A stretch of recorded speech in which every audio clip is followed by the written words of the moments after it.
Now, what I want to do is I want to talk to you about the 3 strategies that will keep you, the secrets to building an optimistic mindset. You ready? Excellent. Here we go. Number 1, the secret to an optimistic mindset. You got to be maniacal about your intake.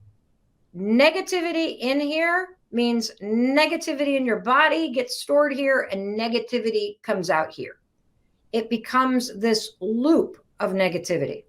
And so in order to build a positive mindset, I want you to be maniacal about positive input. That means really watch your news intake. Do not be watching it every day. Get the facts, get what you need to know from a trusted, measured, calm, factual source, and then turn that shit off, okay? That's number 1. Number 2, edit your social media. Anything on your social media feeds should be helping you be more resilient, more optimistic, more positive. Anything that you're following that triggers you, that is negative, that rubs you the wrong way. You know, one of the things that I've noticed, I have some favorite celebrities that I have followed for a while because I think they're funny, or I love just kind of their sense of humor. But there are so many people that I have muted right now because I think that what they're doing online is so freaking out of whack. Seeing people give us advice about quarantining from the back of their estates and mansions, telling us to donate when they're not saying they're donating, seeing this kind of tone deaf celebrity thing going on. I'm normally not a negative person about that, but I have muted so many accounts because it's not doing anything for me. And you got to be selfish right now. You have got to edit your social media feeds so that your social media feeds are helping you build an optimistic and positive mindset. And so every day, the second I see something, I mute, unfollow, because negativity in means negativity gets stored here, means negativity goes out there from you. You want to put positivity, optimism, tools, strategies, things that keep you laughing, things that keep you giving you things that you can use right now. The second you start getting overloaded with Corona stuff, mute that stuff, edit your social media based on what you need. That's number 1, maniacal about your intake. The second secret to building an optimistic mindset is do tiny things every day that boost your mood, okay? So we're going to build your mood muscle. If you can, move your body, because negativity gets stored here. And moving your body, we know based on the research, simply moving your body for 10 or 20 minutes a day will release chemicals in your mind that help you boost your mood. The second thing that will boost your mood is I want you to make a tiny promise to yourself every day. Just one thing that makes you feel more positive. Is it getting up on time? Is it eating something healthy? Is it only having 1 glass of wine or reaching for a mocktail? I want you to put one tiny promise into place. Put it into the comments right now. What's one tiny promise that you can make to yourself that you're going to do every day? It might just be that you're going to wake up every day, take a deep breath, remind yourself that you're healthy, and that's going to be the tiny promise. I want you to do one tiny promise every day, because keeping a promise to yourself will boost your mood and make you feel more in control. Another way to build your mood muscle is have a 0 tolerance policy for your own negative thoughts. Right now, as you edit social media and edit your news take and edit your negativity coming in from the outside world, do not tolerate negativity from the inside world. I woke up this morning, I looked in the mirror, I looked at the gray hairs that are coming in, particularly like right up here, and I started to go negative. I started to feel dreary, and I went, Mel, cut this shit out. You got to fight to stay positive, gal. because we are in this for another couple months. And do not succumb to despair. Do not start thinking negative stuff. When you have negativity internally, you got to have a zero tolerance policy for that shit. It's one thing to feel what you need to feel so that you can move through it. It's another thing to let negativity dwell up here and start ruminating. The 5-second rule is genius for this. Count fucking backwards. The second that negative, 5, 4, 3, 2, 1. Not listening to it. No, I am redirecting my thoughts. That's right. I am looking for the things I can control. I am keeping a positive attitude by focusing on things that I can control right now today.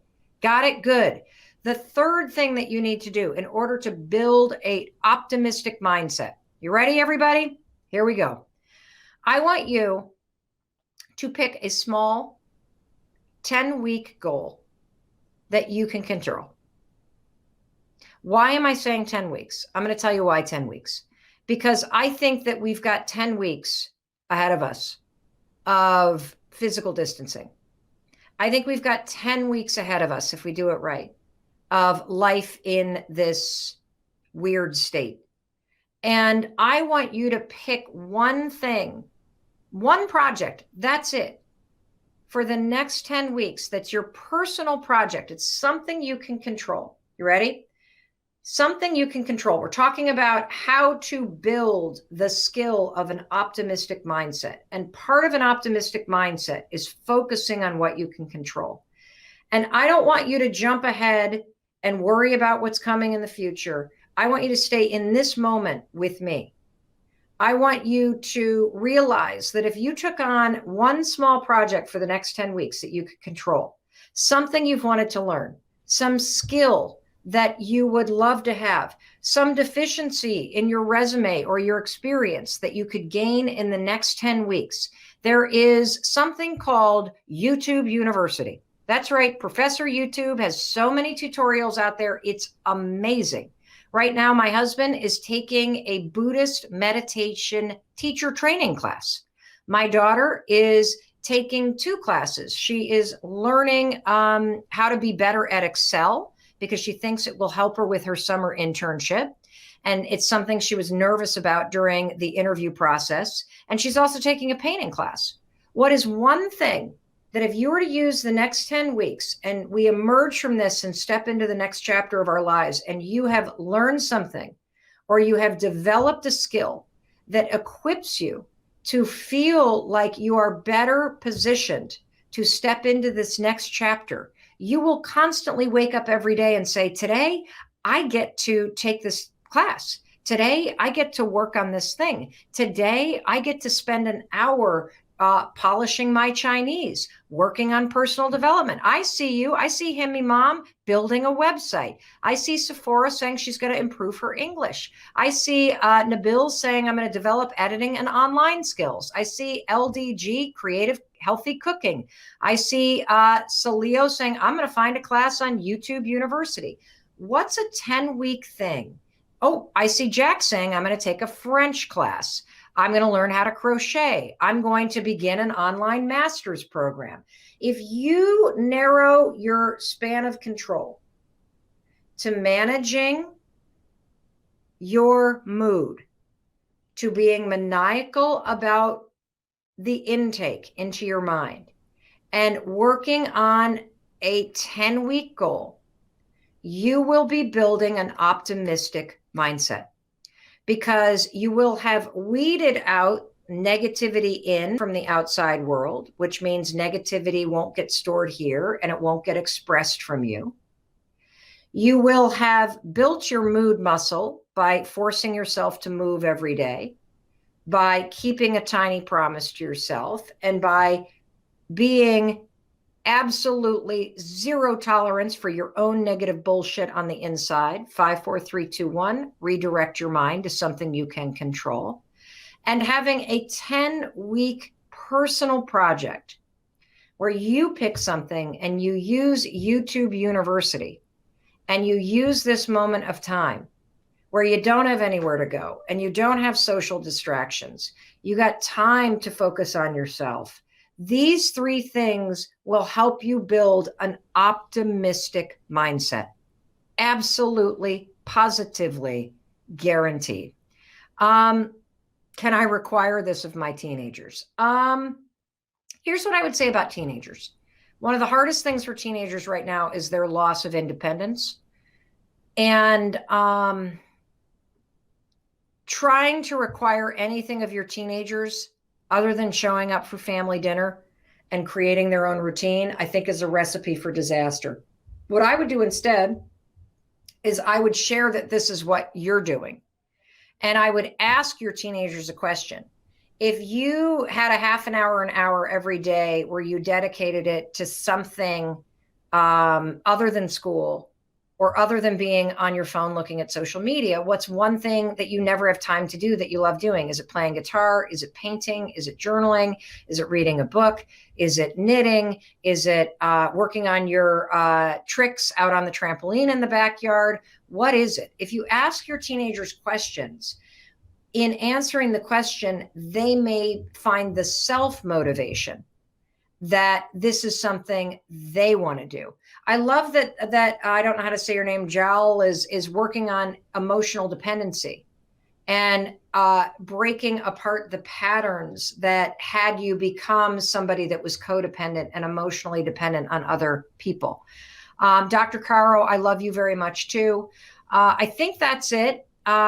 Today, the whole broadcast was about optimism. The reason why you cannot allow yourself to get into this pessimistic mindset loop, because it keeps you feeling helpless, it keeps you feeling stuck, it keeps you overwhelmed, and it makes you just stay stuck here. And why you got to build the skill of optimism. Because when you are optimistic, it's not that you are slapping a positive spin on a shitty situation. You are cultivating a mindset where you believe in your bones, your soul, every part of your being, that no matter what you're facing, you can have a positive impact on how you experience what you're facing, because you can choose what you think about and you can choose how you respond.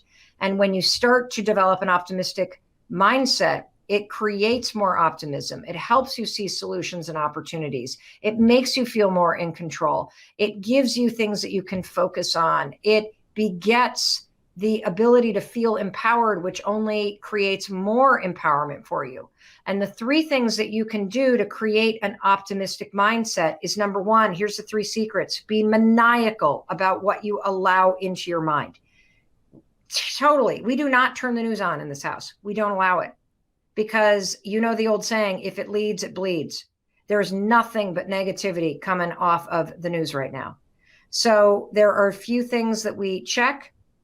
I look at the CDC, I look at the World Health Organization, and I look at the state of Massachusetts website, and that's about it. And I look at what Bill Gates is writing. And once I have the facts, I just focus on what I can control. I focus on my safety. That's it. I've also, every day I edit social media. Your social media should be serving you. If it triggers you in any way, if it creates any negativity, any tone deafness, anything, mute it, unfollow, get rid of that shit. Social media should be a service that is supporting you right now in your efforts to stay positive, to stay empowered, to stay safe, and to stay laughing. That is what you should use it for right now. The second thing to do to build a positive mindset is build your mood muscle. Move your ass 10 to 20 minutes every day, because your body stores negativity. Make a tiny promise to yourself that you're going to keep every day, because keeping a small promise builds confidence, makes you feel like you're in control, and it creates momentum. And zero tolerance for your own negative bullshit. You got it? It's one thing to feel feelings, to move through them. It's another thing to let negativity sit up here and make you ruminate. 5, 4, 3, 2, 1. In 5 seconds flat, you feel your own negativity. You get that bullshit out of there. You got no room for that stuff right now. And finally, the third thing you can do to start to build an optimistic mindset, establish a 10-week personal project. This is something that you are excited to do, that you usually don't have time to do. Why 10 weeks? Because I think that 10 weeks is going to see you through this moment of time. Use YouTube University to watch tutorials. Take small step every single day. And remember this little hack that I taught you. Thank you, Lorenzo in Italy.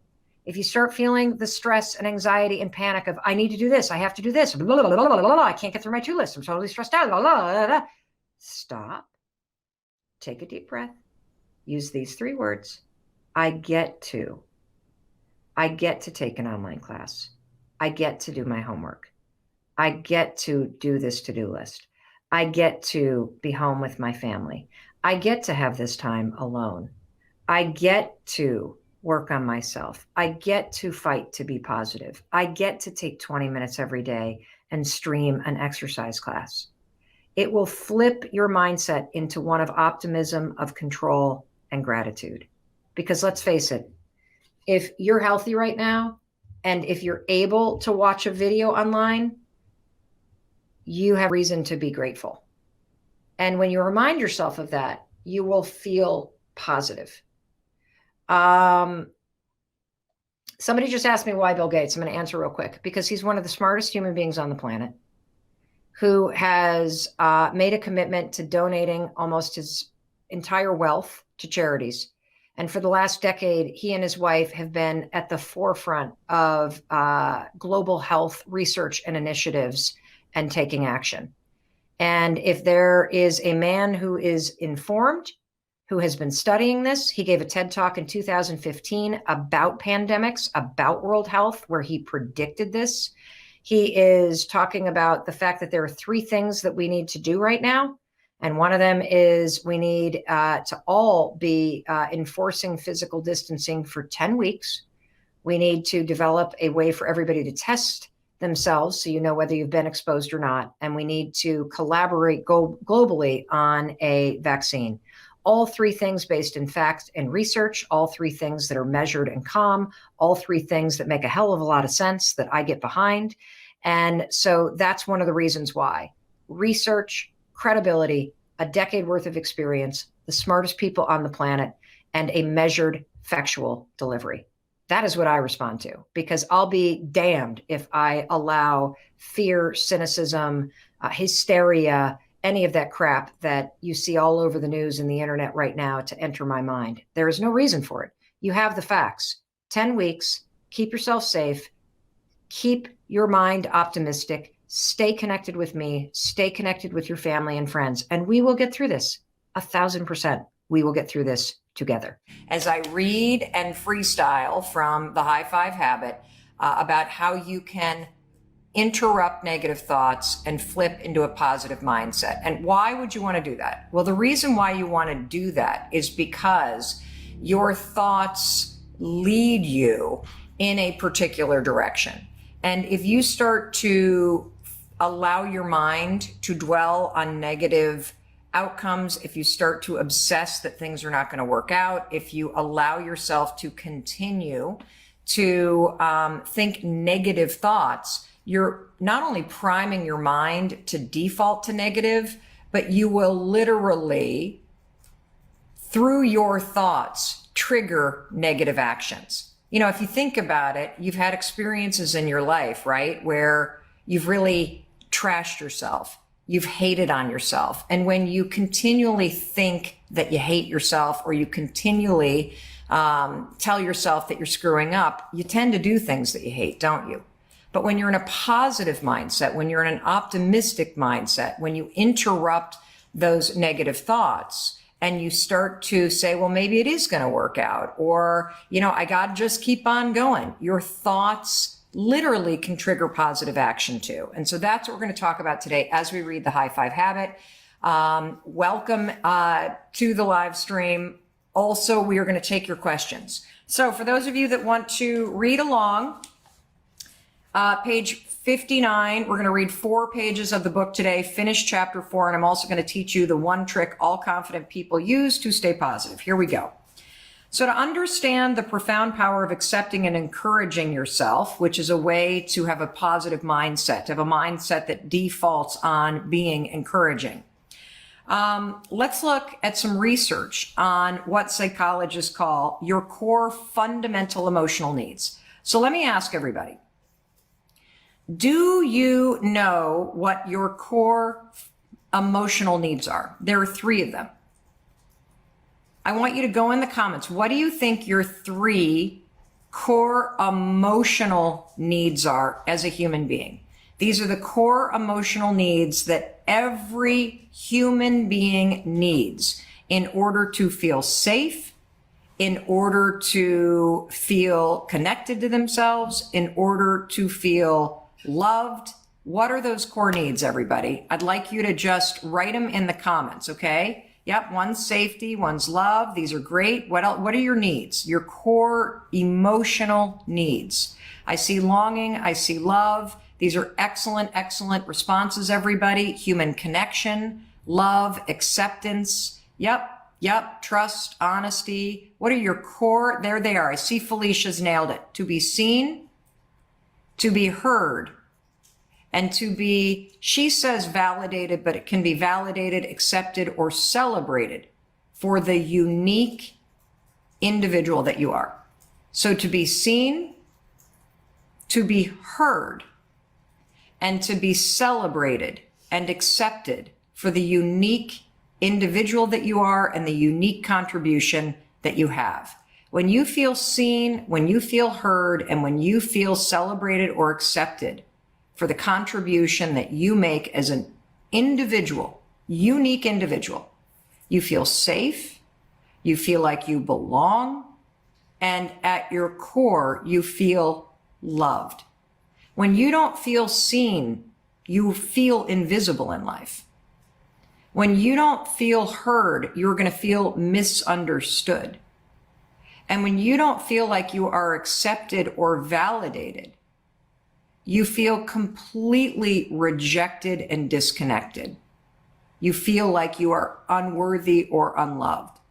And so again, we're going to talk about your need to be seen, to be heard, and to be accepted and celebrated. You need this at work. You need this at home. You need this in your relationships, your friendships, your romantic relationships, your family. And, you know, if you just reflect in your life, where do you feel seen, heard, and celebrated? Where in your life do you feel that way? Or is there a person in your life that makes you feel that way? Hopefully, you are saying that you make yourself feel seen, heard, and celebrated. But is there somebody else in your life that makes you feel that way? It could be a caregiver. It could be somebody that you're in a romantic relationship with. It could be a mentor. It could be a friend. It could be your pet, right? Like, I mean, I think one of the reasons why we all love our cats and our dogs so much is because there's such unconditional love. You walk in the door, they come running right at you. And so you feel seen and you feel celebrated, right? And when they're right there with you, or, you know, have you ever noticed how when you get really upset and you start crying, what do your animals do? Oh my God, they hear you and they come right on over. And those responses that are so innate when it comes to your pets, everybody, they're fulfilling your emotional needs. That's why you feel so safe and connected and loved by your pets, because you feel seen by them, you feel heard by them, and you feel celebrated and loved by them. And I do see people saying, I feel that way about my daughter, my mom, a mentor of mine. These core values, when they're missing from your life of being seen, heard, celebrated, and accepted, this is what leads you to feeling stuck and disconnected and unfulfilled. And the good news is, when you realize that these core fundamental needs truly dictate how you feel and experience your life, now you've got the access point to be able to change how you're experiencing your life by focusing on your core fundamental needs and making sure that they are met. All right. You need these 3 fundamental emotional needs in order to thrive. You know, they talk about this in Psychology 101. It's called Maslow's hierarchy of needs. And here's the background. You have basic needs that are fundamental to your fulfillment, your happiness, and your survival. You know you need water, food, oxygen, shelter, and sleep, right? Because if you don't have water or food or oxygen or shelter, or you get enough sleep, guess what? You die. That's how fundamental these core needs are. You also know that you need friendship, or else you're going to feel lonely. And research shows that people die from loneliness too. It's a huge killer. You may also know that you have a fundamental need to grow, Because if you're not growing and learning as a person, you start to feel stuck in your life. But what you may not know is that you do have these core fundamental emotional needs to be seen, to be heard, to be loved for the unique individual that you are. And when these emotional needs are not met, it's not only a form of neglect, but you will feel unloved, invisible, and unfulfilled. And see, I believe that's how we all got so critical of ourselves in the first place. And it's why we're twisting ourselves in knots ever since. That at some point in your childhood, those core fundamental needs stop being fulfilled. You started feeling invisible. You started feeling disconnected. You started feeling like you didn't belong. And as we talked about in yesterday's video, this is all covered in chapter 4 of the High Five Habit, that you then turned that feeling against yourself and you started to go, well, there must be something wrong with me. There must be something wrong with me. No, there's nothing wrong with you. It was that your 3 fundamental emotional needs were not being fulfilled by the adults around you. That's all that was wrong. So you can change this, by the way, for yourself. Because what's missing, if you're not fulfilled in life, is a deeper connection to yourself. Because you've probably been so busy running from one thing to the next that you can't even grasp right now how big of a shift it's going to create when you start each morning by simply seeing, hearing, and honoring yourself. And one of the reasons why I love all the research around adding a simple high five in the mirror to your morning routine is that it fulfills your deepest emotional needs as a human being. This one action of just high-fiving yourself in the mirror, add it to your morning routine. How many of you have added a high five to your morning routine and you're stunned by how much it's changing the way that you see yourself, the way that you treat yourself? Because as you've learned, these 3 emotional needs were probably never met during your childhood, and you haven't been given the tools until right now to be thinking about this and to start fulfilling these emotional needs as an adult. And, you know, the reason why you feel invisible at work, or you feel outside of your friend group, or you feel disconnected in your relationships as an adult, not to mention the relationship you have with yourself, is because there's something missing. And what's missing is a deeper sense that you actually matter. What's missing is the sense that you are being seen and heard and appreciated. This is critical. It's so critical. If you were to wake up and you had a feeling of being connected to yourself and you felt seen in your life and you felt appreciated in your life and you felt heard in your life, that would absolutely change how you go through life. That's why this is such powerful stuff, as simple as it is. And I love seeing so many of you writing in the comments about how you are adding in the high five and how it's changing your life and how you're starting to take your emotional needs seriously and you're starting to make it a priority to fulfill them and how it's changing everything. Now look, don't bother arguing with me because I did the math. I think sometimes in life, you forget just how miraculous you are. You know, you get so beaten down by the day-to-day and you're so sort of beaten up by what you've survived in your past that you've lost sight of how extraordinary you are. And so I'm going to remind you of how extraordinary you are. And I brought some math to prove it. So I just want you to wrap your brain around this really cool fact. The odds of you being born are 1 in a million. We're just going to start there, okay? We're going to do some simple math and we're going to build. The odds of you being born are for sure 1 in a million because your mom carries over 1 million eggs in her body during her lifetime. Isn't that wild? You're 1 in a million. But guess what? That's not even close to the mathematical phenomenon that you are. 1 in a million doesn't even touch the surface of how extraordinarily unique and amazing you are. Because based on recent research, scientists have also figured out that the egg that formed you was really choosy. And that egg could determine which of your father's 250 million sperm cells it wanted to connect with. That's right. This was not a race with the sperm. The egg was very, very choosy. And if that egg that created you chose any other sperm, guess what? You wouldn't be watching this live stream. Your sibling would, because you never would have been born. So just wrap your mind around those odds. 1 in a million plus 1 in 250 million. What are the odds of that? Well, the experts crunched the numbers on that, and the odds of you being the result and being born and being here with me right now, 1 in 400 trillion. 1 in 400 trillion. Now, guess what? I'm not even done yet. 1 in 400 trillion doesn't even scratch the surface in terms of what a miracle you are. Are you ready? A scientist from Harvard heard me cite that number, 1 in 400 trillion, in my TEDx talk. And he wrote a research paper to say, Mel Robbins, you are wrong. You are such a miracle. The odds of you being born is such a miracle. And the number is so insane. I don't even know how to say the number. Literally, no idea how to say the number.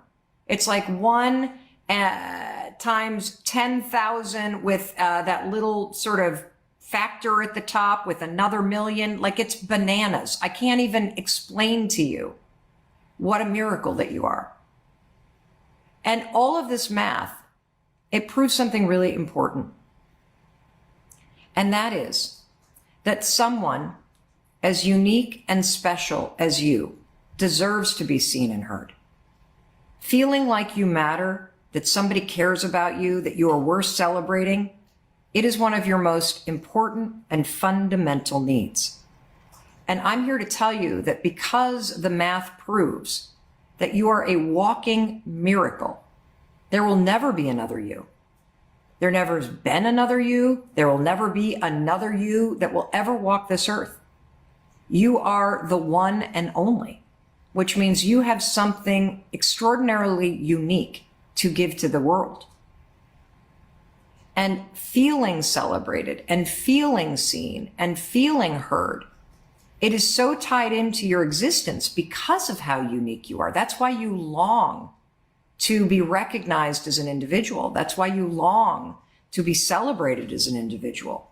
This need, it's so important and foundational to you and the fact that your birth and existence is a miracle, that it's as important to your well-being to be seen and heard and appreciated as food and water.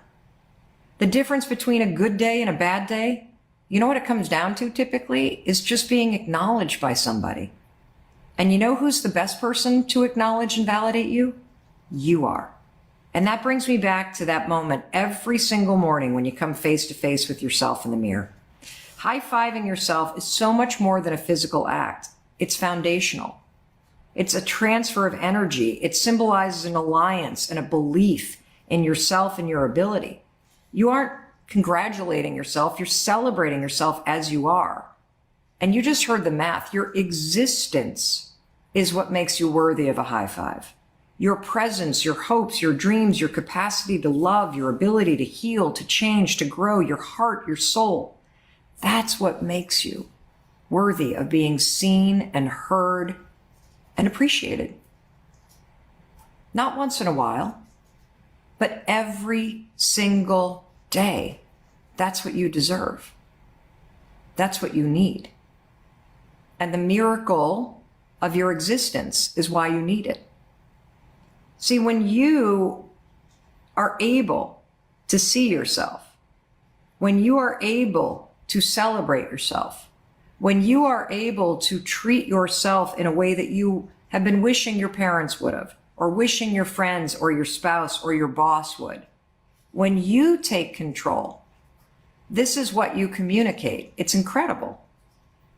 You're basically, when you're able to hear yourself and see yourself and support yourself, and I believe that simply adding a high five in the mirror to yourself as part of your morning routine, every single day, you start the day by fulfilling those foundational needs that the miracle of your birth demands of you. Number one, you're communicating confidence. You're saying, I believe in you. when you do that. Number two, you're celebrating yourself. You're basically like, you're amazing. You got this. You're validating yourself. You're saying, I see you. I'm not going to ignore you or pick you apart. You communicate optimism. I can do this. I can face this day. And I love adding a high five to your morning routine because it is an action. You're demonstrating belief in self. You're demonstrating acceptance of self. And you are sending yourself into the day to take action. Wouldn't it be incredible to feel all those feelings at once? I know it would. It would be mind-blowing. Literally, it could possibly blow up your subconscious because your brain, based on your life experience, is programmed the opposite. It's not been programmed to absorb all this yummy, gooey, amazing validation. But guess what? Your brain loves it. Absolutely loves it. See, I believe you were wired for love. I believe that you came into this world whole and complete and loving and seeing and accepting yourself and being deeply connected to yourself. And that's why you miss feeling that way. And it's also why this change of adding a high five to your morning routine is almost instantaneous. This is why the programming that we're activating in your mind, body, and spirit, when you start to acknowledge and accept yourself and treat yourself with kindness, and when you start to flip the way that you think and you start to cheer for yourself and believe in yourself, this is your default. You are going back to who you are when you practice the tools that I'm teaching you. It is your true nature to love yourself. It is your true nature to believe in yourself. It is your true nature to feel deeply connected to yourself and a sense of purpose. That's why you miss it. You can only miss what you know. And so I want you to come back home to who you are. That's what I want you to do. Now, okay, I get it. But Mel, how do I think different thoughts? And this is what I promised to teach you. The trick that all confident people use to stay positive. The trick that you can use to think different thoughts. Well, the first step to thinking different thoughts is you have to catch the old thought that takes you low, okay? And if you don't know what the thought is that takes you low, here's a hint. It's some version of, I'm not enough. I'm not good enough. I'm not smart enough. I'm not tall enough. I'm not successful enough. I'm not skinny enough. I'm not talented enough. I'm not lucky enough. I'm not this enough. I'm not that enough. There's something wrong with me. It's some version of that. And if you know what the thought is that always brings you down, could you please write it in the comments? Because you will inspire somebody else. You will make somebody else realize they're not alone. Okay? What is the thought that always takes you down? Mine is some version of, it never works out for me. People are mad at me. I'm not a good person. Nothing I ever do is gonna matter. Like, it's just some horrible version of that. Okay. So first step number one, what is the thought that always takes you down? I'm not enough. I'm not smart enough. I'm not loved enough. I'll never be this. Like, I see this. I'm not good enough. I'm not smart enough. I'm not lovable. I'm not now, never will be. I'm never going to grow up. I'm never going to get it right. I always screw things up. I'm not thin enough. I'm not smart enough. Other people do it better than me. I'm too big. Anyway, keep going, keep going, keep going. Keep writing this down because you're giving other people permission to take a look. I'll never make enough money. I'll never be a good father. I'll never be a good wife. Nobody loves me. Nobody has ever loved me. All of this horse shit that you tell yourself. This has become the default wiring. Step number one is identify what thought takes you down. Okay. It's like dropping a guillotine on your power and on your future and on your possibility. It cuts you off from who you truly are and what you truly want and desire and deserve in your life. And whenever you think this thought, I'll never be loved, I'll never meet somebody's standards, I'll never make the money, you literally also stop yourself from taking the actions that change your life. So great job. You've already done step one. Identify the thought that takes you down. Because here's the cool thing. That's not how you came into this world.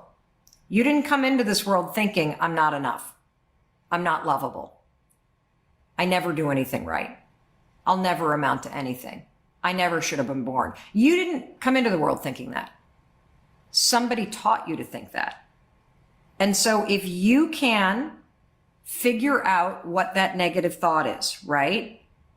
Pick your poison. I'm not smart enough, good enough, tall enough, skinny enough, rich, whatever it is. I call it poison. You want to know why? I call it poison because thinking this negative thought is like drinking poison. It kills your spirit and your innate desire to be seen, to be heard, and to be celebrated. You are dropping the guillotine right on yourself when you think this poisonous thought, okay? Now, what is step two? Step two is, yes, you have to identify it, but it's not enough to just identify it. Step two is we need to replace it, okay? We need to replace it. And so I'm going to teach you what you're going to do next. The next time you think that negative, I'm not enough thought, you're going to break the thought by saying, I'm not thinking about that. I'm not thinking about that. And then number three, we have got to replace the thought. So you're going to catch the thought, you're going to break the thought, and then we're going to replace the thought. That's what you need to do to get this poison out of your mind and start thinking thoughts that align with your fundamental needs. And what are your fundamental needs? It's what we've been talking about today. It's to be seen, it's to be heard, it's to be celebrated. And one of the things that I love about cultivating a high five attitude is the high five attitude is an attitude that aligns with believing in yourself, seeing yourself, and appreciating, celebrating, and encouraging yourself to continue to move forward. That's what you're doing. And so one of the things that you can do, I know this is going to sound crazy, is by adding a high five to your morning routine, it helps you rewire your mind in a very powerful way. And the reason why it will help you rewire your mind in a very powerful way is if your default right now is I'm not enough, when you add this to your morning routine, your brain sees you treating yourself in the exact opposite way of that negative poisonous thought. Because you don't high five somebody that you think isn't enough or that sucks or that you hate. You only high five people that you believe in, that you think are enough, and that you're rooting for. And so add a high five to your morning routine, because that is part of the positive forward programming of plowing new neural pathways in your mind. Again, let me repeat the trick all confident people use to stay positive. You got to catch that negative poisonous thought. You got to break it. I'm not thinking about that. Talk back to it. And then you must replace it. You have to learn how to replace it and program a positive mind, because your brain circuitry is designed to just repeat the patterns that are there. So simply identifying and trying to break the pattern won't work. We got to replace it and program new neural pathways in. This is why all of you who are high-fiving yourself, whether you're taking the High Five Challenge, go to highfivechallenge.com. It's a free 5-day program that I lead you through. You can do it with 150,000 other people from 90 different countries, or whether you've read the book or watched our videos or listened to these live streams. For those of you that are adding the high five to your morning routine, what are you noticing about the way it's changing your mind? What are you noticing about how those negative poisonous thoughts are starting to be replaced by more positive programming? That's what this book is about, everybody. Write it in the comments. Now what I'm going to do is I'm going to jump to some questions. That is the end of chapter 4. Oh, wait, I've got one more paragraph and then I'll do it to questions. The reason why you want to catch the thought, break the thought, replace the thought is because we want to teach you how to let validation, confidence, celebration, optimism, and action, a high five attitude. We want to teach you how to make that the new default. That whenever you feel yourself going mentally low because of poisonous thoughts, that the thought alone Those poisonous thoughts, they paralyze your ability to move forward. So whenever you think that thought, I want you to learn how to catch it. Because whenever you have that poisonous thought, you don't want to high five anybody, right? You don't want to high five yourself. You don't want to do anything. You don't feel like doing anything. It kills your inspiration and motivation. So we want to catch it. We want to break that thought and we want to replace it.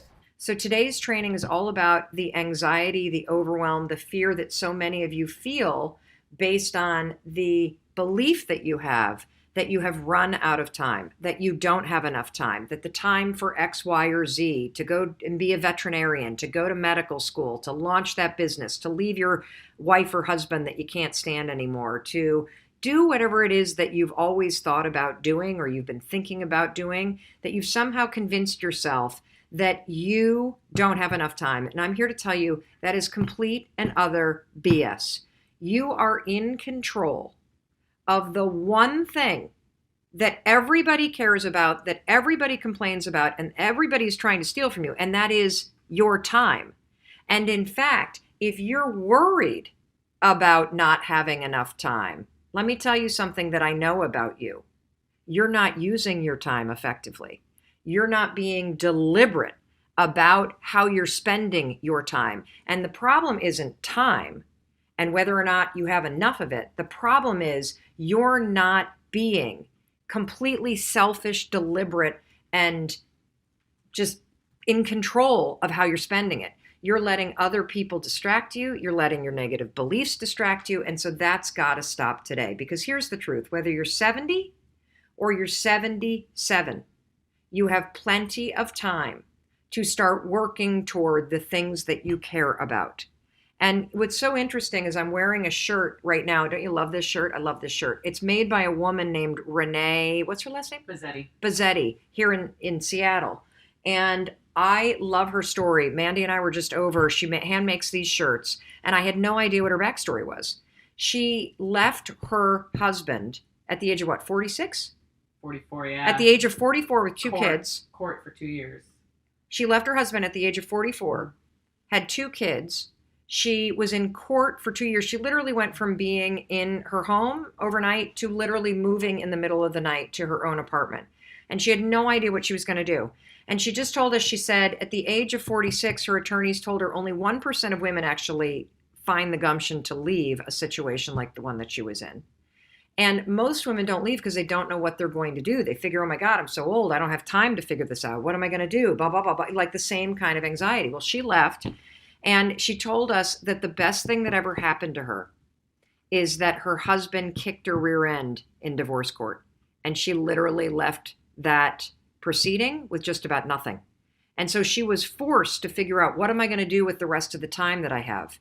I'm 46 years old, and there's plenty of women out there and men out there that think, oh my God, at the age of 46, I don't have enough time left. Are you kidding me? I'm 50. I'm just getting started. As far as I'm concerned, I've got the rest of my life to figure out what I want to do and to work towards what I want to do. And so she basically, for 3 years, started working on making a shirt. It was the thing that she was interested in. And so this is the most important thing I need you to understand. Telling yourself you don't have time, it's a habit. Telling yourself you don't have time is an excuse. If you're telling yourself that the time has passed for you to go become a veterinarian, that's somebody's comment that I saw today on Instagram. If you're telling yourself that the time has passed for you to build a business, that the time has passed for you to do whatever it is, here's what I know about you. You're just afraid. You're just afraid of taking the step. And it's a lot easier to use the excuse that you don't have time. Because if you tell yourself you don't have time, guess what? You're not going to find the time, and you're not going to force yourself to make the time to make working on that dream a priority. You know, one of the things that I wear right now is my little My Intent bracelet, this little thing, and my word for the year is deliberate. And when it comes to time, you have to be deliberate because you have plenty of time. It's a matter of whether or not you're being deliberate about how you're using it. And that's the thing that you have to stop. You got to stop giving your time away. You got to stop wasting your time with people you don't care about. You got to stop wasting time listening to the excuses from the past. They don't apply. You can make anything happen if you just start putting in the work. And that's going to require you to get deliberate about making the time to do the work. And you can do the work that you need to do to change your life 10 minutes a day. That's it. Start working 10 minutes a day. Start taking an online course. Start investigating going back to school. Start following people that inspire you around launching your own business. You have time. So stop with the habit of telling yourself you don't. Do we have any questions, Mandy? Yeah, we do. From Diane on Facebook. It's a good one. Diane on Facebook. She wants to go to school to learn sign language to be an interpreter. Great. Her daughter's a junior in high school, and she wants to know if she should wait until her daughter graduates. No. Okay, so she wants to know if she should wait until her daughter graduates to go back to school. Absolutely not. Let me tell you something, parents. The only way your kids are going to learn how to pursue their dreams and their goals is if you model it. Do you want your daughter to be the kind of adult female, to be a woman that puts everybody else's needs ahead of her? Do you want your daughter to start to think the same lies that we were all trained to believe, that there is a time to do certain thing and a right time? The only right time is now. The only right time to really push yourself to make a change is right now. And so what your daughter is going to learn when she sees you going back to school and she sees you managing your time so that you're focused on priorities that matter to you is she's going to be learning the skill of doing it for herself. It's one of the best things that you could possibly do. My mother did this when I was in ninth grade. She opened up a retail store when I was in ninth grade. She opened up a kitchen retail store, and it was the coolest thing to see my mom pursuing something that was important to her. It was the coolest thing to see my mom launch her own business and to realize, wow, I want to be that kind of person. And I can be a great mom and I can also have a business. And the way your kids learn that kind of thing is they watch you do it.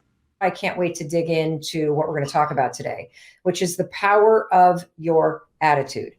Now, here is the quote that I've picked to kick us off. If you stay positive in a negative situation, you win. Let me say the quote again today. If you stay positive in a negative situation, you win. What exactly are you winning? You're winning the war against negativity. You're winning the war against despair. You're winning the war against stress. And negativity, it is a sneaky little bastard. Let me tell you something.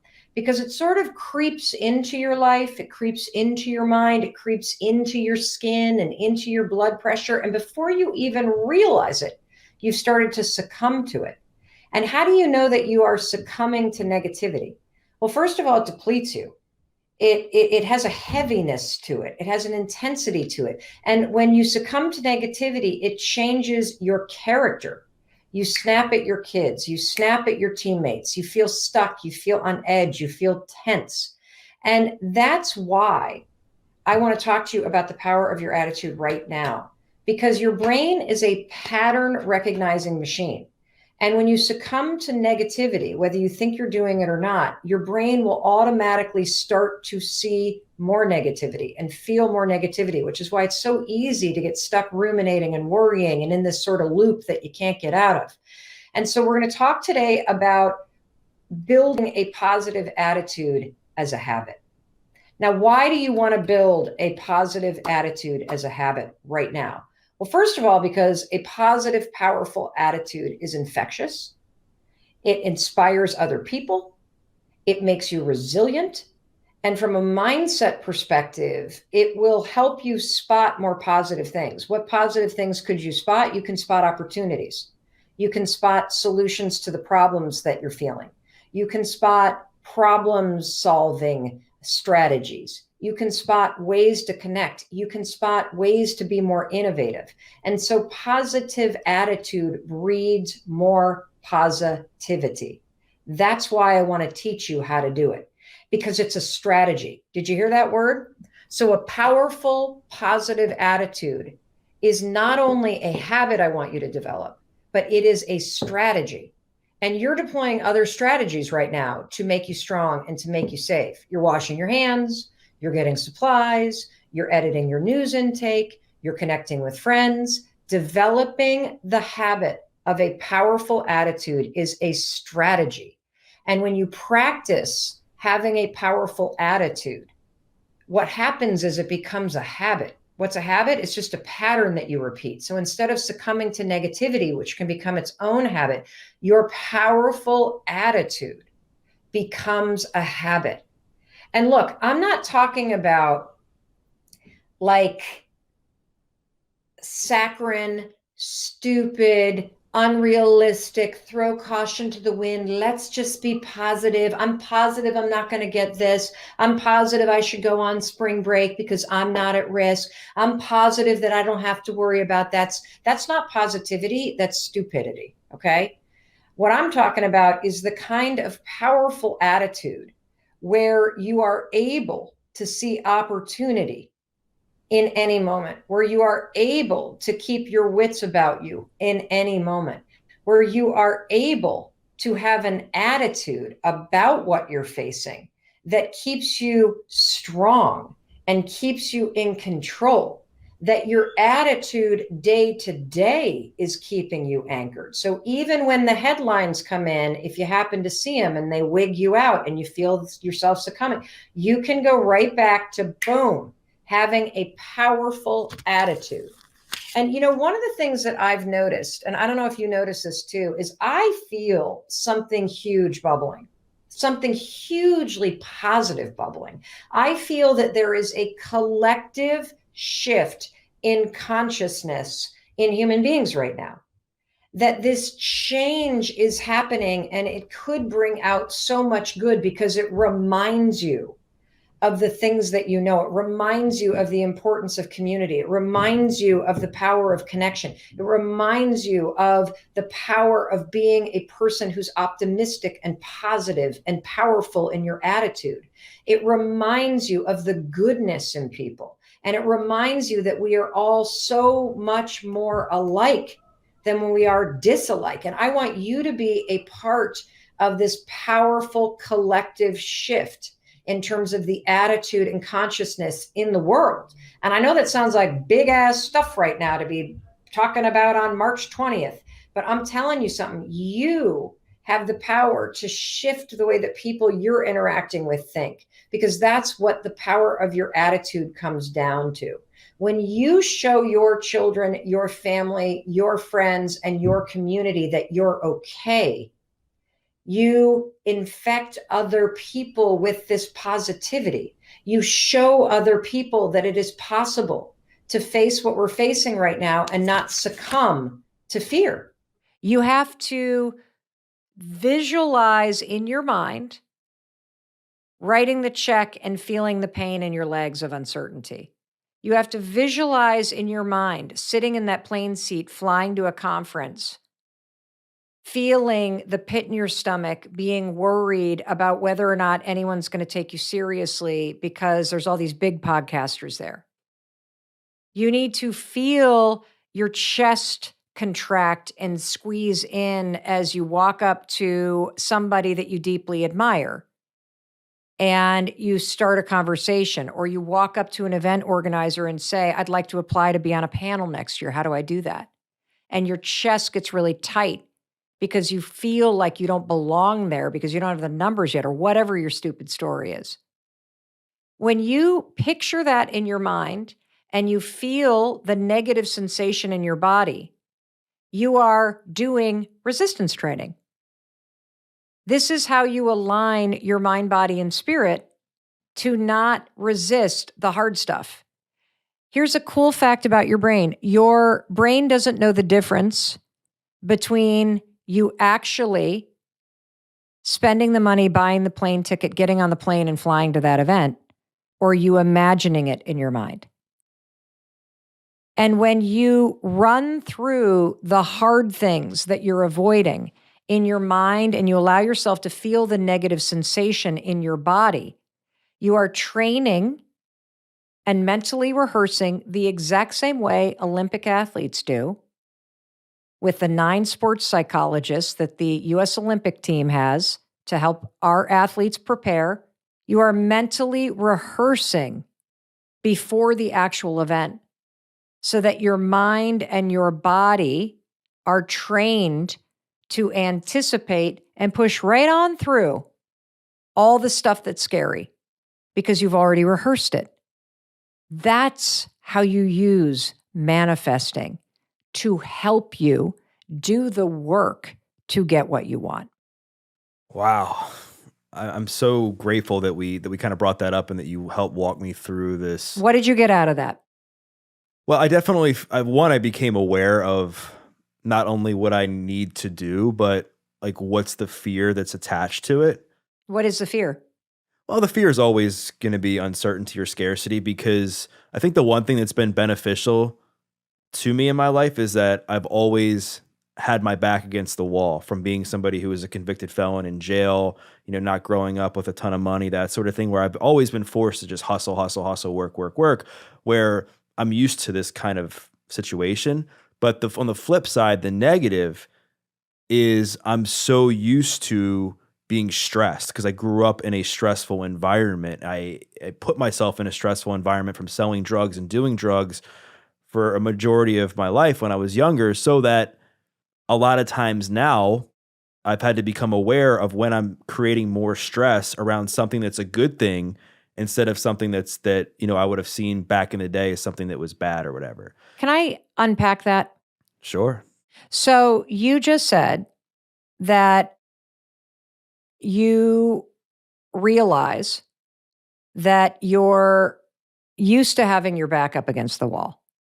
That having been a kid that grew up in a very chaotic household, who then turned to dealing drugs, who then got arrested and was convicted as a felon and served time behind bars, all of which I'm very familiar with because I used to be a public defender in Manhattan. So I have not served time, but I have represented people accused of crimes and who have committed crimes and who have served time for a large part of my career. And one of the things that I want to point out is that you were attracted to the chaos of selling drugs because it's all you knew as a kid in your home and it felt familiar. And this is why it can be really challenging to break old patterns. And that's because patterns are familiar. And if they're familiar, they just repeat automatically without you even realizing it. And so here you are now. How many years have you been out of jail? Gosh, so December 26th just marked 13 years. So 13 years. On December 26th, it was 13 years since you were released from federal prison. Or, Amazing. or county jail, yeah, but. Okay, well, county jail. Yeah. It's still a felony conviction. Yep. 13 years, you're behind bars. You have turned your entire life around, but there is one pattern that still runs your life. And the pattern that runs your life is chaos. And if you don't identify that chaos and friction and feeling on edge is what you're so familiar with, if you don't identify that now and recognize all the places in your business where you are creating chaos, creating friction, and putting yourself on edge, that pattern will keep you from living into your full potential. And so here's what I would do. I would make a list of every aspect of your daily life or business that creates chaos, that causes friction internally, or leaves you feeling on edge. And then I would do the work this year to put systems, people, process in place so that you create new patterns. I can relate to this so profoundly, not because I've served time behind bars, but because, like so many people, having stored trauma from being molested as a kid, when I was 9 years old, in my nervous system, I have lived my whole life from the age of 9 till about 46 when I first started understanding that this was stored trauma and understanding that my anxiety was largely due to the fact that when that happened to me at the age of 9, my nervous system went from calm and cool and resting to on edge, stressed out, fight or flight. And it probably never flipped off of that. My dominant pattern, Doug, is being busy and being on the run and being on the move, because if I can be 2 or 3 steps ahead of everybody else, I'm going to be safe. And so the thing that doesn't work in my life is that my whole business, up until very recently, was organized around a pattern that's Mel's running to catch a plane. Mel's running to do this. Mel's on the move. And I hated how it felt, but I had no idea how to stop being so busy and stop being on the run, because I equated being on the run with safety and with control. And it's the opposite. You see, these patterns that we develop when we're a kid made us feel safe when we were a kid because they were familiar. But now that they're an adult, they're screwing up our lives. And so I have gone through the same exercise very recently. What are all the things in my business and that I'm doing in my day-to-day life that I hate? What are the things that cause friction? Where are there, where is this behavior making me miserable? And now I am going to work with removing all the friction, removing all the busyness. And I'm going to tell you first of all, what are you getting out of me sharing this?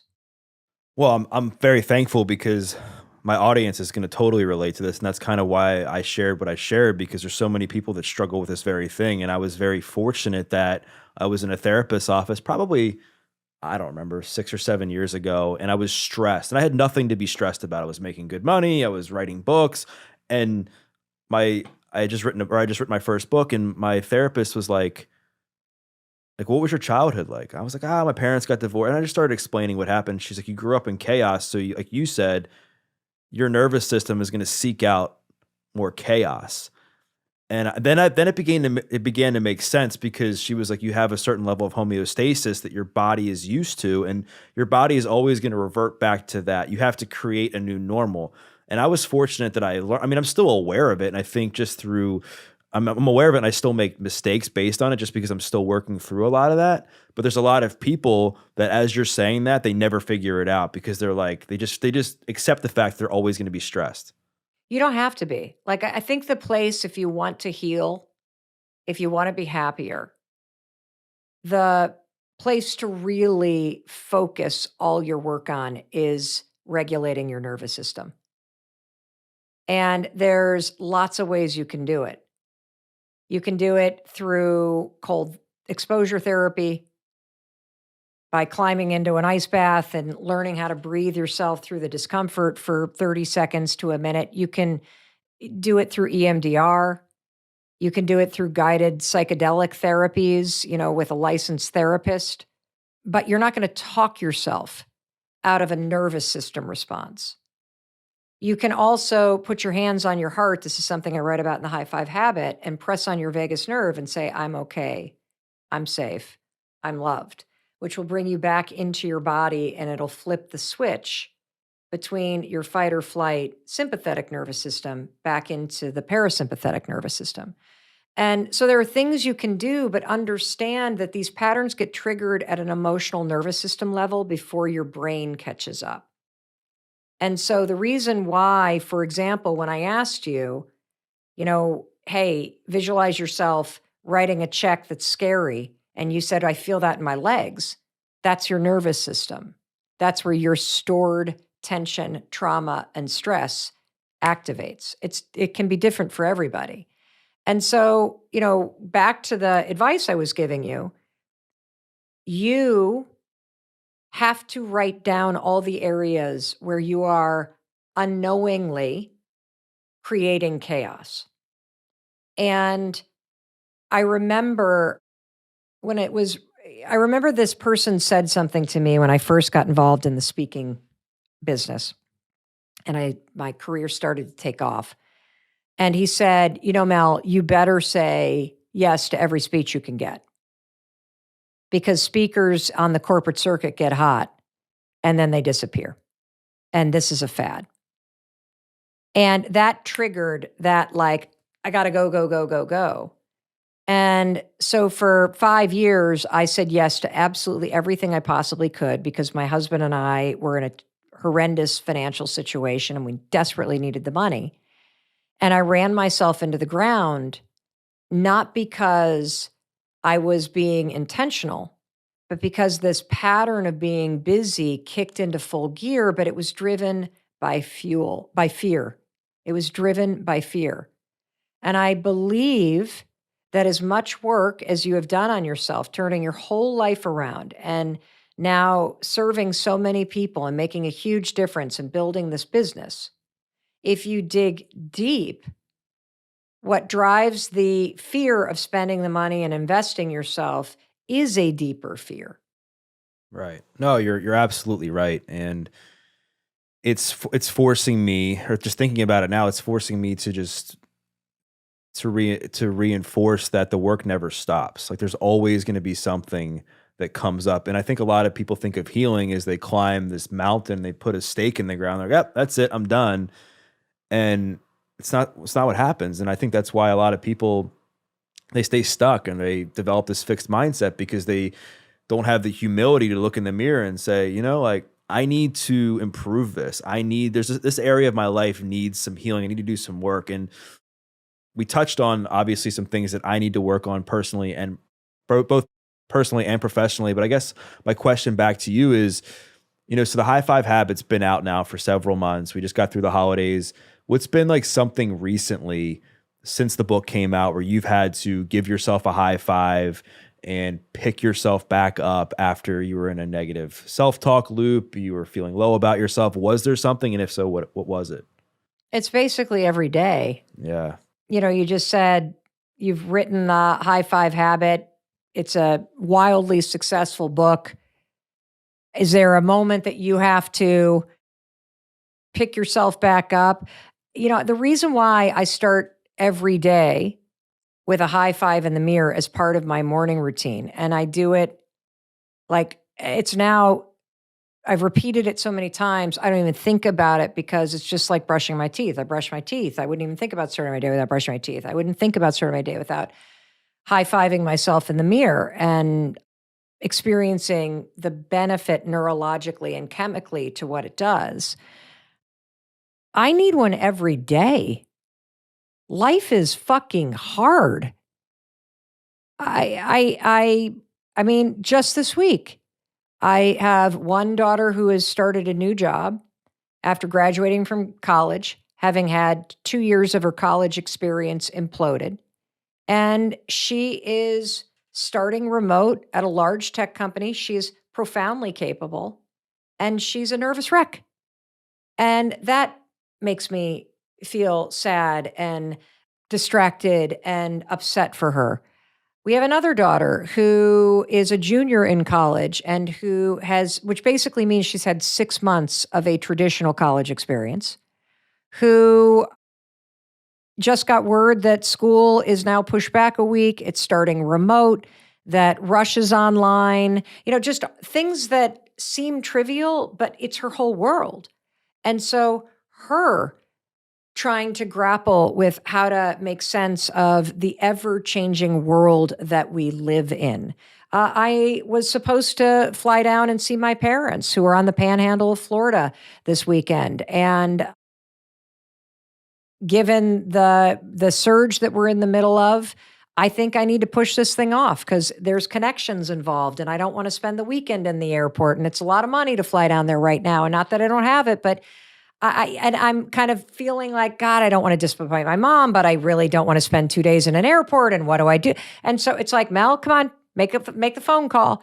Every single day, life is going to throw situations, emotions, distractions, stuff at you that you can't control. And the whole game is how you support yourself in responding to it. And so I have developed the skill of being so in tune with my nervous system. And when I'm kind of in my body, and feeling comfortable in my own skin, and when I am triggered and I go on edge. And the second I feel myself go on edge, I have a skill of putting myself in pause, 5, 4, 3, 2, 1, and checking in with myself and getting aware of what is going on. And let's take the example of why, the high five helped this morning of feeling on edge about calling my parents, who we haven't seen since end of September, and saying, I think we should push this off 3 weeks. It's my mother's birthday.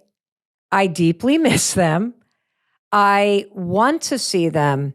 And I know in my heart the right decision is to push this off a couple weeks. And yet I still feel the emotional trigger.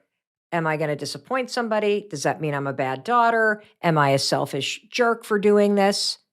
All of which could either settle in and put me on edge all day, or I could recognize that's what happens and go 5, 4, 3, 2, 1. I'm not thinking about that. I'm going to do what works and what feels right for me. I know I'm a good daughter, and I know that this is the right decision, and my mom and dad can have their reaction. And when I see them 3 weeks from now, when there are less flight delays and the weather is better and I have more time to spend with them, we won't even remember the moment I made the phone call and said. So every single day, you have to practice these skills because life is always changing. Like, that's why I like thinking about it like skills.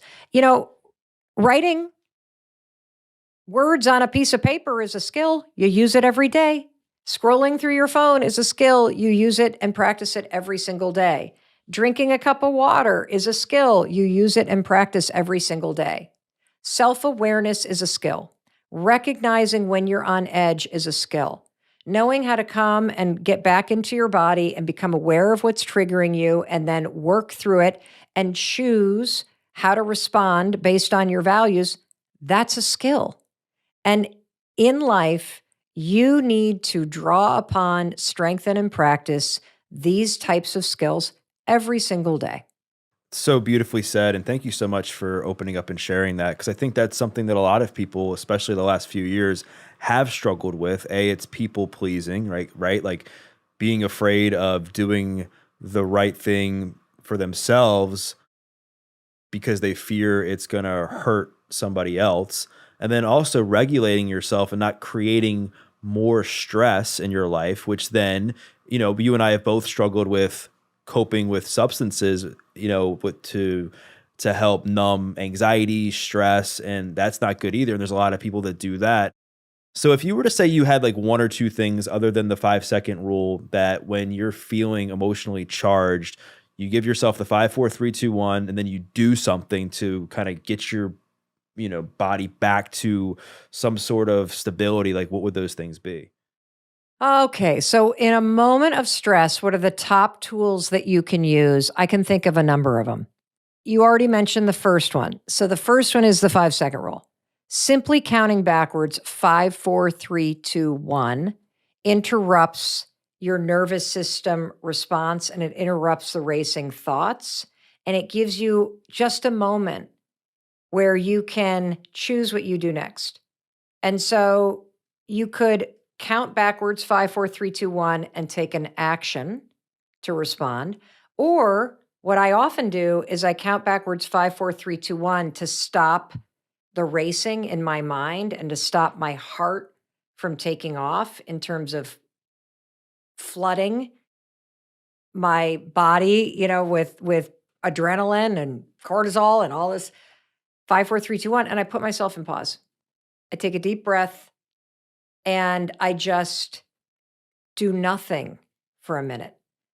Deciding not to react is a powerful way to react.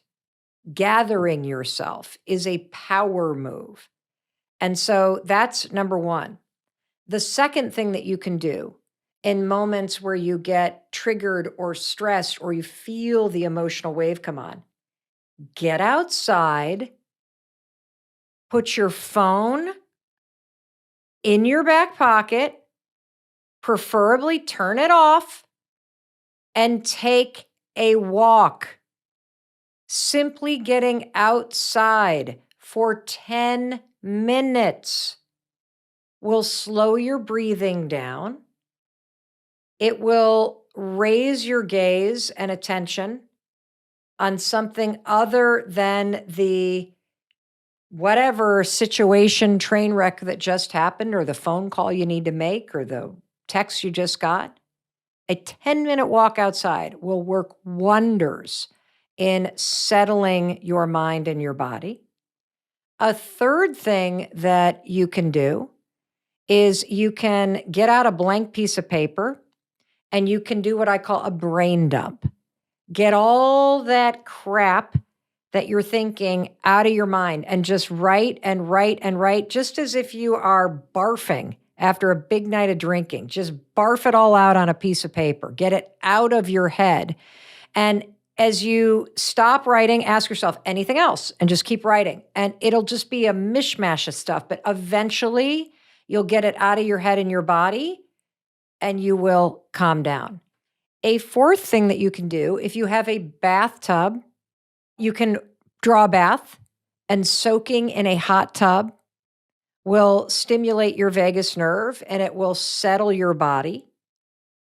A fifth thing that you could do is you can run a cold shower and step into a cold shower. Let me tell you something. I don't care how horrible that text was that your ex just sent you. If you step into a cold shower, it is so shocking that the only thing that your brain and your nervous system will pay attention to is the cold shower. Get in there and stand in there for 30 seconds to a minute and breathe through it. And something miraculous will happen. You will literally feel a flood wash over your body.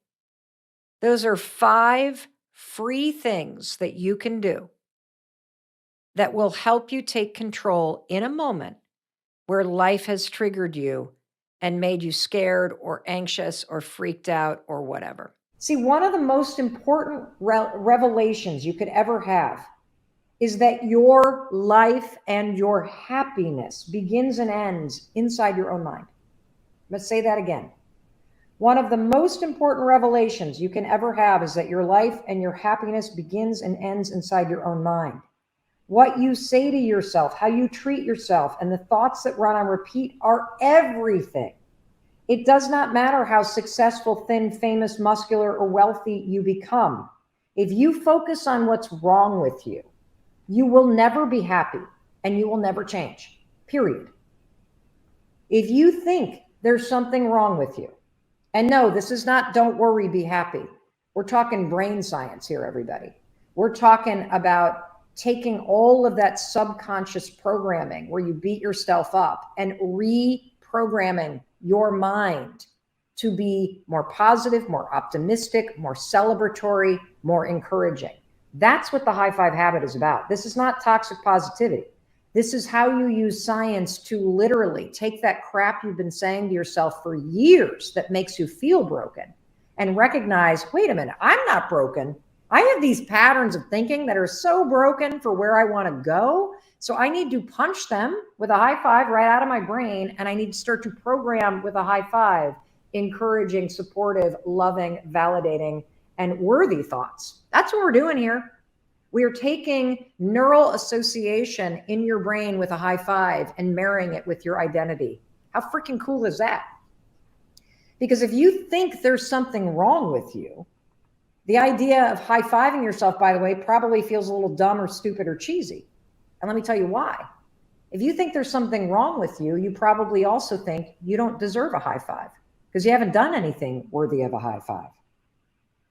You also think, well, I don't get a high five until I fixed the thing that's wrong with me. When I lose the weight, I'll high five myself. When I get the job, I'll high five myself. When the divorce is final, I'll high five myself. When I finally meet somebody and fall in love, I'll high five myself. When I get out of debt, I'll high five myself. By withholding all of this, by the way, from yourself right now, This is why you don't feel motivated.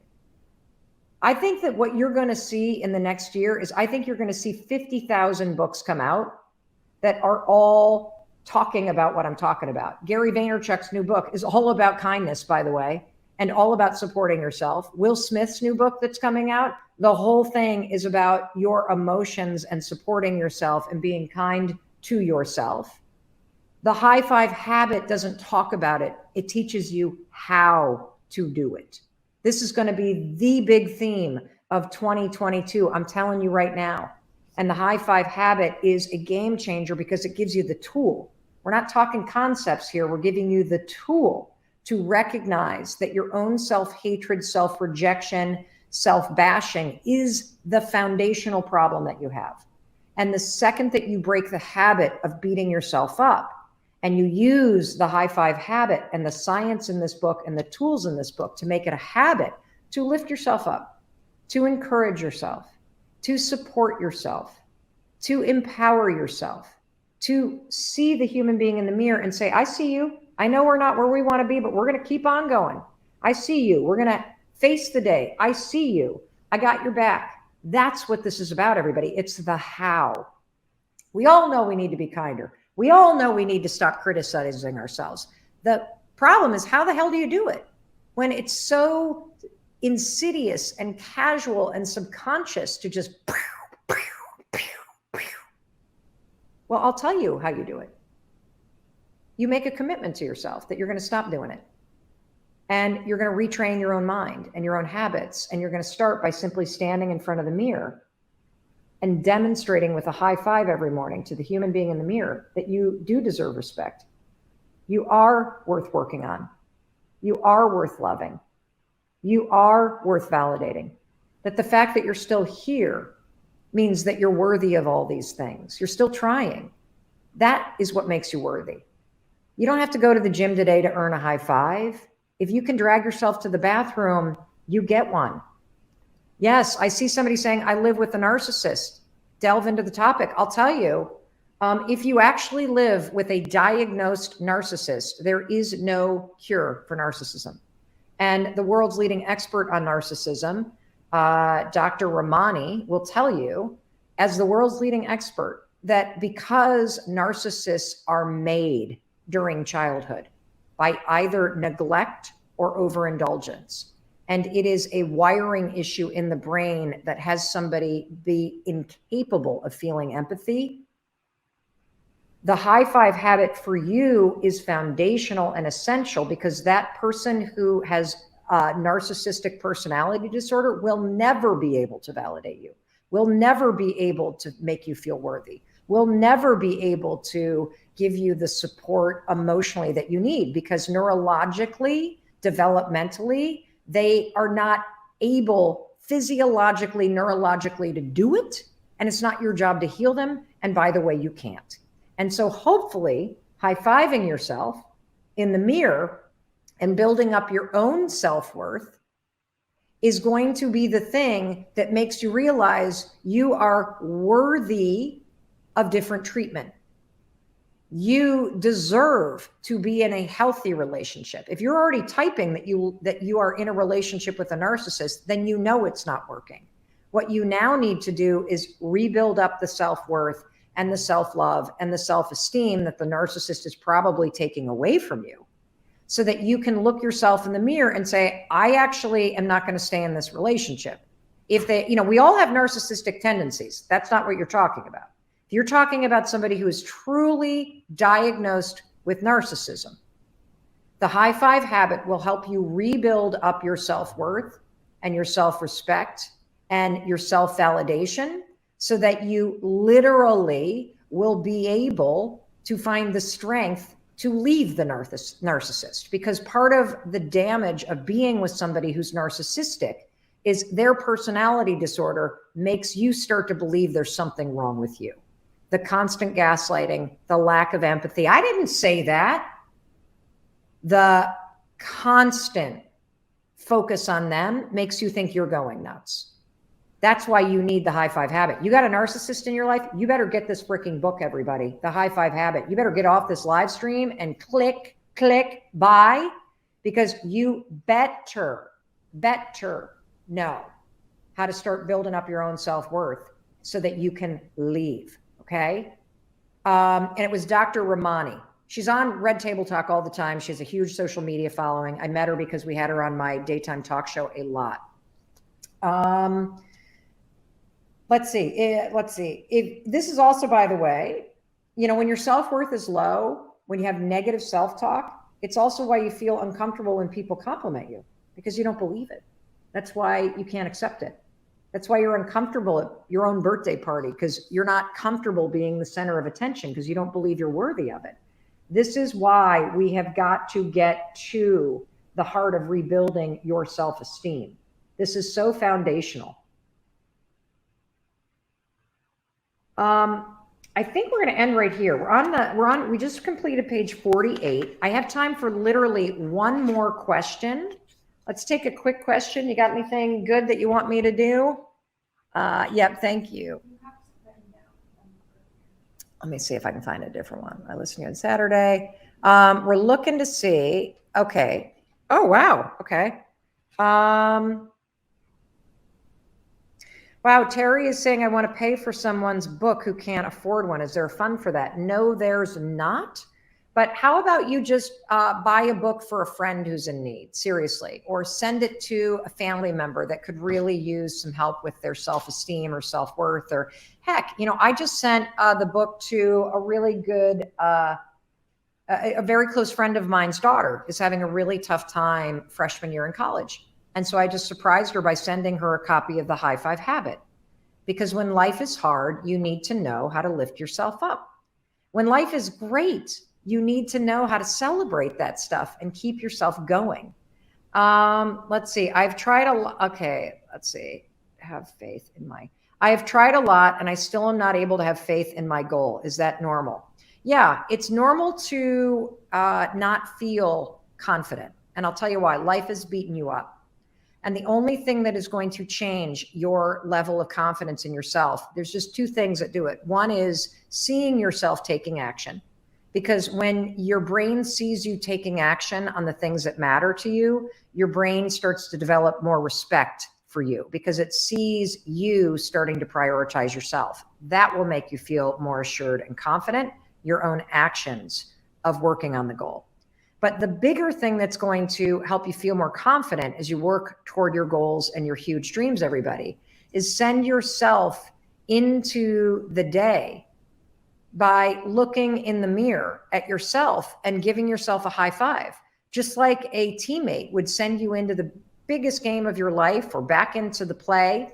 You would high five yourself and send yourself into the day. And it builds momentum. It gives you dopamine. It gives your nervous system a little celebratory jolt. These things are so important and you need it, because when your brain starts to see you demonstrating with the high five that you do see yourself, you do believe in yourself, you do celebrate yourself, neurologically, chemically, physiologically, you start to change.